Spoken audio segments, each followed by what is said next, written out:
CBSE words में आपका स्वागत है। तो हम पढ़ रहे थे क्लास 7 साइंस का फर्स्ट चैप्टर जिसका नाम है न्यूट्रिशन इन प्लांट्स, और 3 वीडियो इस चैप्टर की अपलोड हो चुकी हैं। अगर वो वीडियोस आपने नहीं देखी तो राइट साइड में ऊपर एक आई बटन बनकर आ रहा होगा, वहाँ से क्लिक करके आप देख सकते हो। आज का हमारा टॉपिक है 1.4 सेप्रोट्रॉप्स। आपने मशरूम के पैकेट्स देखे होंगे सब्जी की दुकान पे, मार्केट में ये बिकते रहते हैं, आपने खाया भी होगा हो सकता है। आपने हो सकता है ये भी देखा हो fluffy umbrella like patches growing in moist soils, यानी फ्लफी मतलब सॉफ्ट सा, अम्ब्रेला लाइक यानी छाते ऐसे शेप का कोई चीज़ ग्रो होती हुई इन मॉइस्ट सॉइल यानी गीली मिट्टी में ग्रो होती हुई दिखेगी। या फिर बारिश के मौसम में अगर कोई लकड़ी या लकड़ी की बनी हुई चीज़ बाहर रखी होती है तो भीगने की वजह से वो क्या हो जाती है, रॉटन हो जाती है, ख़राब हो जाती है, सड़ने लगती है।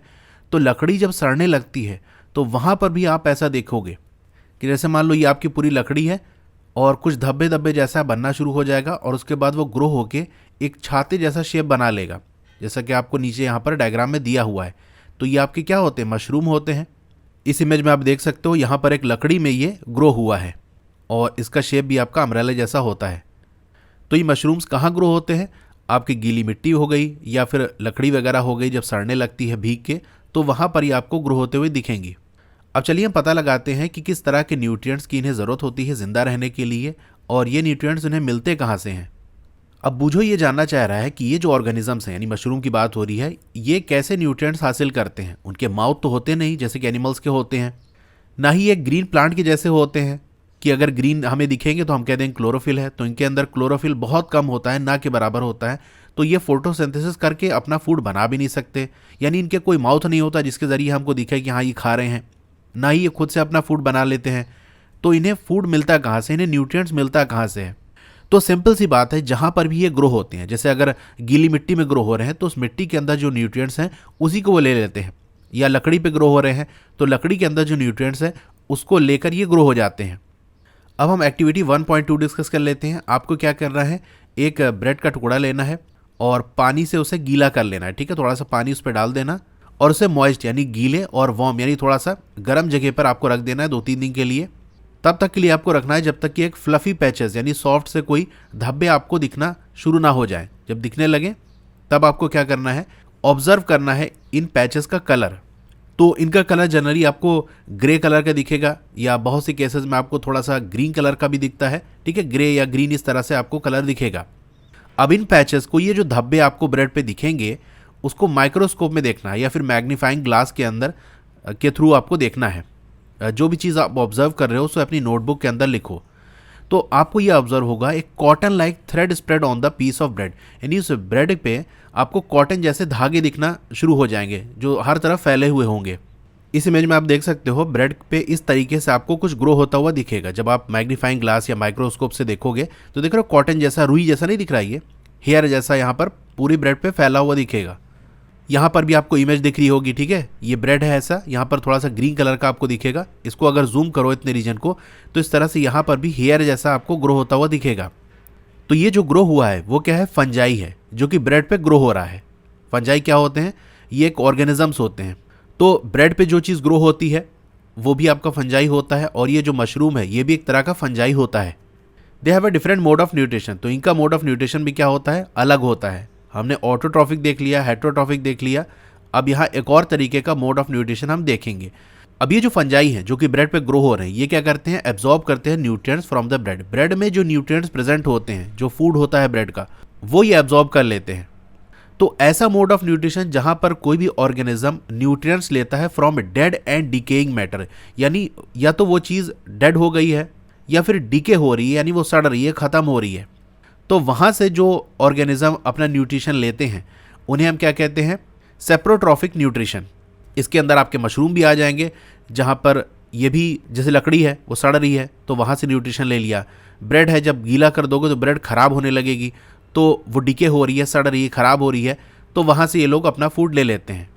तो ऐसे ऑर्गेनिज्म जो saprotrophic mode of nutrition use करते हैं उन्हें हम क्या कहते हैं, सेप्रोट्रॉप्स। अब आपका जो फंजाई है वो ग्रो हो जाता है पिकल्स यानी अचार, और जो आपका लेदर हो गया, चमड़ा हो गया, कपड़े हो गए, इनके अंदर ग्रो हो जाते हैं। और इसके अलावा और भी चीज़ें जो होती हैं वहाँ पर ये फंजाई ग्रो होने लगते हैं।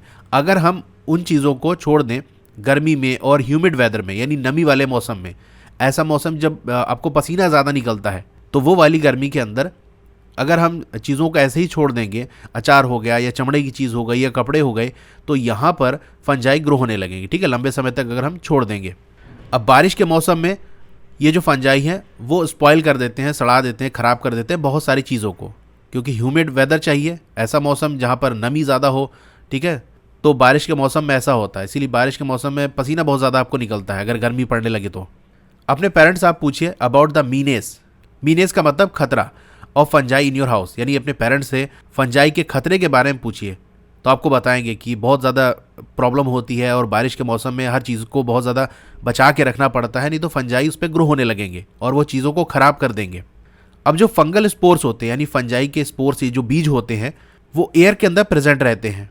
When they land on wet and warm things, यानी जब कोई चीज़ गीली होती है और वो थोड़ा सा गर्म होती है, वहाँ पर ये जो बीज पड़ते हैं तो क्या करते हैं, दे जर्मिनेट।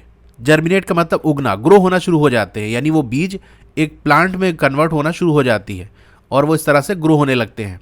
तो क्या आप पता कर सकते हो इन चीज़ों को आप कैसे प्रोटेक्ट कर सकते हो फ्रॉम गेटिंग स्पॉइल्ड, यानी स्पॉइल होने से, ख़राब होने से कैसे बचा सकते हो? तो सिंपल सी बात है कि उसे गर्म जगह ना रखो, ठंडी जगह रखो हर चीज़ को, और ऐसी जगह रखो जहाँ पर नमी कम हो, ठीक है, सूखे जगह पर रखो, तो आप चीज़ों को ख़राब होने से बचा सकते हो, फंजाई के अटैक से बचा सकते हो।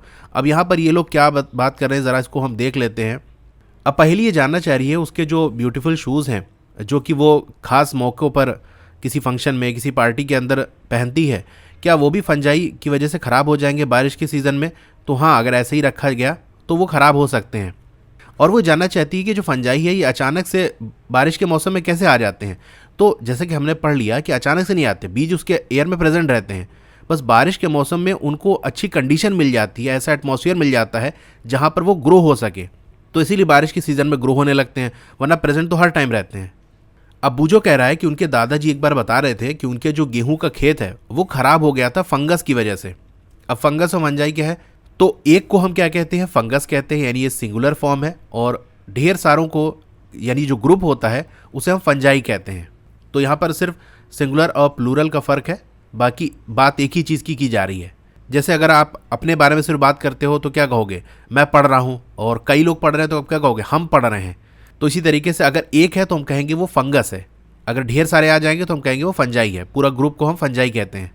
अब बूझो ये जानना चाह रहा है कि क्या फंजाई की वजह से बीमारियां भी होती हैं?